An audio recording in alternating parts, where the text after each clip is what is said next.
The Marine Toys for Tots foster care program is bringing hope to children who need it most. Every 2 minutes, a child enters foster care, often with only a small bag of belongings. More than 400,000 children face trauma and uncertainty, many before age 8. This May, during Foster Care Awareness Month, Toys for Tots is creating Room for Joy. In 2025, nearly 375,000 children received comfort through toys, books, and essentials, reminding them they are not alone. Donate now and change a child's life. That's little Annalise. She's 6 years old and worried about the war overseas. Very worried. I am somehow less worried. I think this thing is coming in for a nice, sweet landing. Let's bring in General Blaine Holt, U.S. Air Force retired, great strategist, great businessman. General, welcome back. Is this thing coming down? Is this thing ending or what? Yeah, I'm right there with you, Greg. I think it's on final approach. I'm just amazed at all of the folks that have found all these other little weird angles about how it's all just blowing up in President Trump's face and it's the end of the moon and the world and everything else. And I've not seen such Debbie Downers. Look, we're on the right track. Every hour that goes by, this regime is about to crumble. And now they go to their former mama bear called China, who said, "Get lost. You guys need to sign a deal." That's what they're going to tell them anyway when they arrive. And they're going to tell them that, we got President Trump coming in here. We don't need to be embarrassed, and we don't need to see Iran as a leverage card. This is going to work out. I think it's going to work out just fine. Well, that's a big relief. I don't understand all of the ins and outs. Now, I understand negotiations. What do they want? What is the big thing that they want from us that we may have to give them? Do you know what it is? Yep, they're going to, and this is where the impasse is going to be with this regime and why they're going to come off the table, is they're never going to give up some sort of nuclear ambition ever. And it's for two reasons. One reason is they want to maintain control in their dictatorship and theocracy of the Iranian people, and they feel like giving that up will severely weaken them, and they're correct.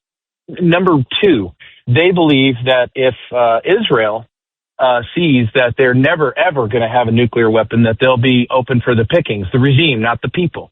And it's not an altogether inaccurate analysis, so they're never going to waver on that, and it's the end of days for them. I just believe we'll probably get to a place where the table blows up, and then enough time will go by, and the resistance, which is now building up and getting ready to go, will finish them off while we finish off the IRGC militarily. I think it's weeks away from being done.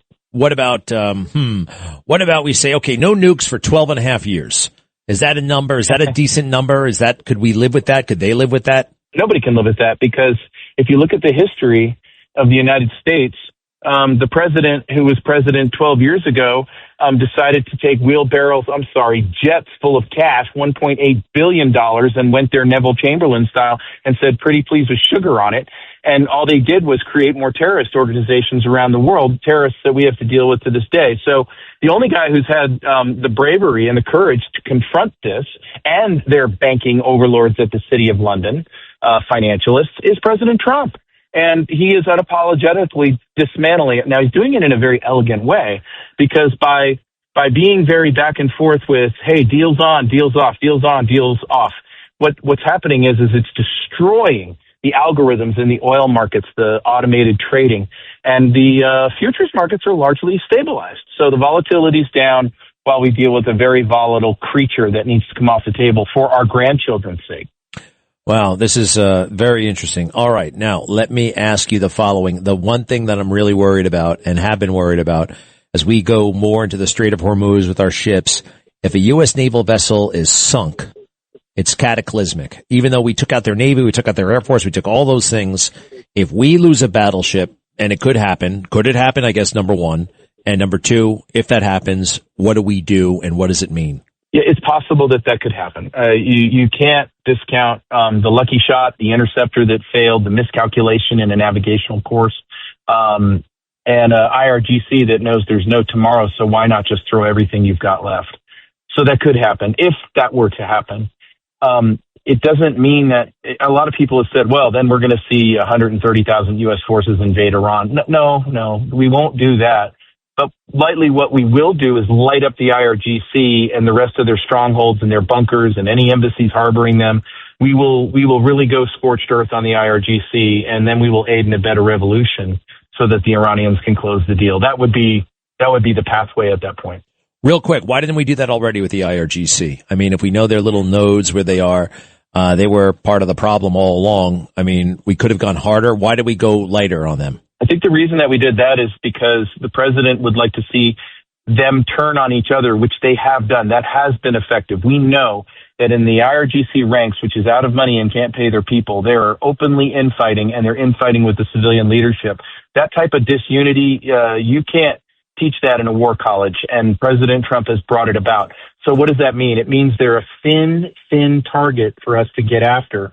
If we had just gone brute force right out of the way, well, they were in possession of a lot of missiles. Now they're in possession of a lot of varied ideas about how to handle this and how to exile themselves and how to fall into the arms of the free Iranian people, although that won't happen either. So that's, I think patience has been a virtue for the president, something that I have not seen in the last 5 presidents. So do me a favor. This is one of the last 5 presidents, Barack Obama. Carlos, do me a favor. That clip that we haven't yet, okay, with the Colbert. He's out there. He's very creepy. I think Obama's up to no good. Go ahead. You're right. The Presidential Center is nonpartisan. And the reason I want to mention that is because I'm worried about the Republican Party, not just the Democratic Party. When I was president, people would ask me, well, what change would you like to see in Washington? I'd say, I'd love a loyal opposition.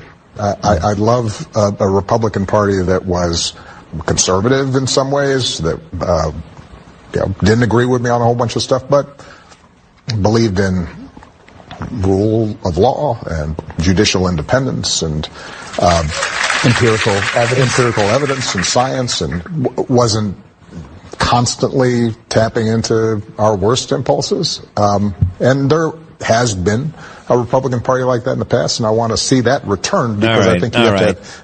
He's such a snob. He's so, and this is how he sees America, by the way. The ugly impulses and clinging to guns and God and all of that stuff. There's something about him that deeply, deeply troubles me.